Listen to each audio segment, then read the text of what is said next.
for Paul Menard and the Richard Childress Racing Team. You see, this fire really does flare up. Just, oh my goodness, what a...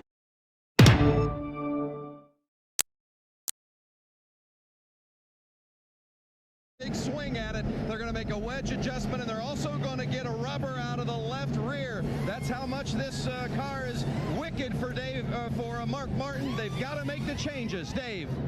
Trouble on pit road for Elliott Sadler. This car was actually on fire for a second. The damage on the front of the 19 car, they come out to him, and he's just sitting there. Here's the 14 car, Tony Stewart getting repaired, Jimmy Johnson down and away. Now, one thing that could have happened with that collision was that Montoya pulled in off the racetrack and tried to pull behind the wall. Could have created a log jam and all these cars trying to come down pit road. And Sadler happened to be right there, and to watch the move. Not sure exactly how this happened. You see Montoya there. Well, actually, it's not even part of it. It's just a stack up there with the 96. Yeah, but Menard, Sorensen, Sadler, and Waltrip. That's the chain reaction there on pit road, and Elliott Sadler got the worst damage. Yeah, I just looked up and saw this 19 car on fire, and then saw this 42 pull into the garage. I thought maybe he caused it, but he was no part of it at all. Sort of fitting the way Elliott Sadler may have ended his year. He could not buy a break here in 2009. They've closed the pit road now because of this, because they've got a car stall. Man, there's a teammate. 43 with a ton of damage also. Man. Reed Sorensen looking for a job for a ride in 2010. Final ride for Richard Petty Motorsports. And they're working on the 88 car, trying to get that repaired. You heard the report about the toe end being out of line because he's bouncing. As the left tires are on for Stewart, he's down and away to Bill. Jeff Gordon getting 4 tires, a fast stop, no chassis adjustment, just a little tight. He also got a fresh drain. Oh, trouble on pit road, my goodness. Ward Burton has gone through Ricky Rudd's pit crew after contact leaving his stall. Oh my gosh. Goodness gracious. I think Ward made contact with another car on pit road.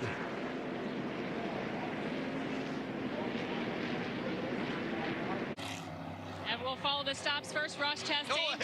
He got hit coming into his pit stall.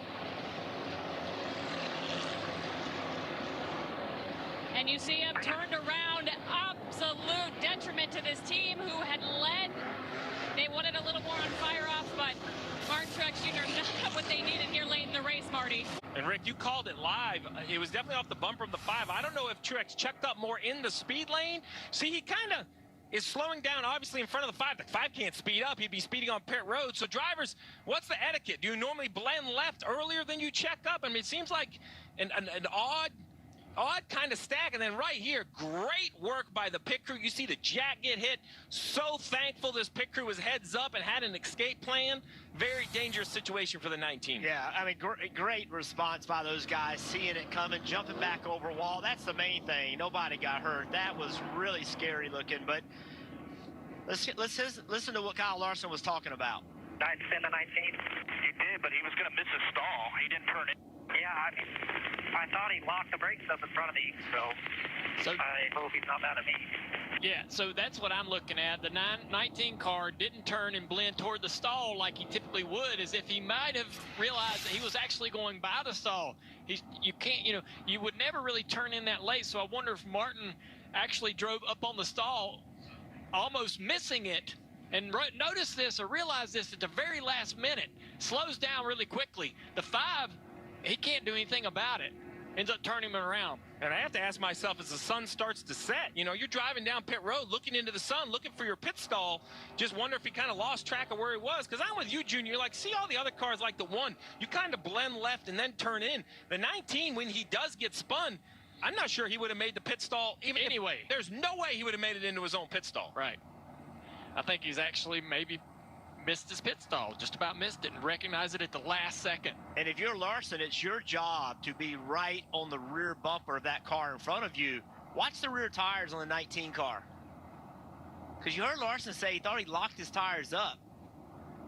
You see Martin kind of, the steering in Martin's car, though, is really subtle. It's not like a freak reaction to missing your. I'm thinking Martin, maybe Martin turned in there thinking everything's okay, but it was just, Martin wanted to do a 90-degree turn. I can't believe the caution hasn't come out for that.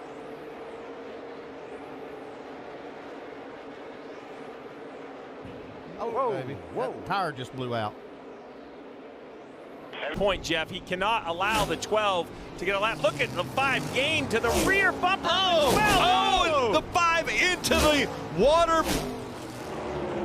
The barrier's right at the end of pit road. He slides into him, damage to the right front. That's going to bring the yellow out. They're going to have to throw the caution to be able to repair those barriers. Kyle Larson just trying so hard to gain ground on Ryan Blaney. He just misjudged it. It's badly damaged, this 5 car as well. I'm sorry. I did not expect him to slow down that much. There you have it. 5 slid out to avoid the 12, got into those barrels. Sand and water normally in them, sand in them. You see this. Look how much he's gaining on him, and he has no choice but to turn right or run into the back of Blaney. He turns right and gets the end of the pit wall. Just way too much speed here. And heavy damage with these barrels. Yeah, you have to wonder, the pit road speed starts right there past the barrel, or right at the very, just past the barrels, about 10 feet. You have to wonder what speed was Blaney doing? That contact to the back of the left rear of the 12 probably is going to help things. It bowed out the quarter panel just behind the wheel. That's not a good thing aerodynamically, but I'm not sure that Blaney wasn't doing a good job getting on pit road. Maybe the 5 was actually cooking it on the pit road a little bit too much. Yeah, and Larson said, I just didn't expect him to slow down that much. So Larson didn't feel like he was going too quickly. Once he got to the position where he knew he was in trouble, now he's just locked up, and he's no longer about making pit road speed. It's just trying to avoid contact. But we see this. We see the effort by the teams to push the drivers, pit road entry, in lap, out lap, that everybody's being measured in everything that they do, and that was Kyle Larson just trying to push. Now, check out the speed and the pointers. Here we go. Blaney's slowing down right here. So they're looking for pit road speed. I mean, Blaney looks to me that he's overslowing. I mean, he's almost to pit road speed. Yeah, he's 5 or 6 below pit road speed. You would think. I mean, it's hard to tell. Yeah. Pit road speed's 45, but you don't get busted until you go 54.9, right? So you really want to be going. You really want to be going. 50. Yeah, I'm sorry. You want to be going 50. So the question, Jeff, right? It's not 50 dead at the line. Sometimes, I mean, once again, it's a little bit of an art. Sometimes you're maybe 51 over the line, and then you slow down extra to give it back.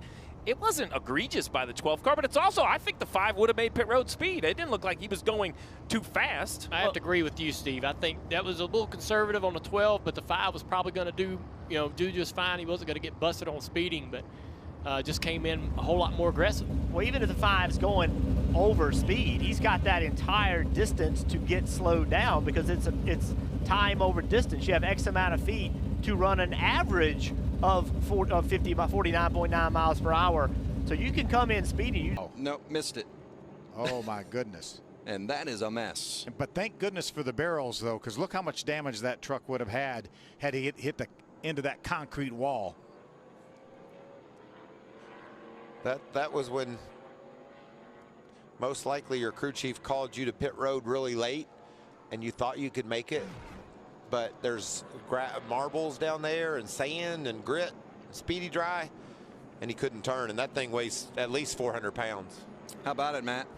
Great observation, Michael. That's exactly what happened. Jeff Stankiewicz asked him, what happened to you on the entry? He says, you guys called me so late. I tried to turn, and the truck just started to skate, and it wouldn't turn, and I nosed in. Yes. Yes, he did. I can't believe there's not more damage to that truck. That's crazy. Yeah, thank goodness that the racetrack saw fit to put those barrels at the end of that wall. Boy, and that is significant damage to the front end, and as you said, it could have been a lot worse. Well, he's running 50 or so miles an hour, and he comes to a dead stop. Here's Dave.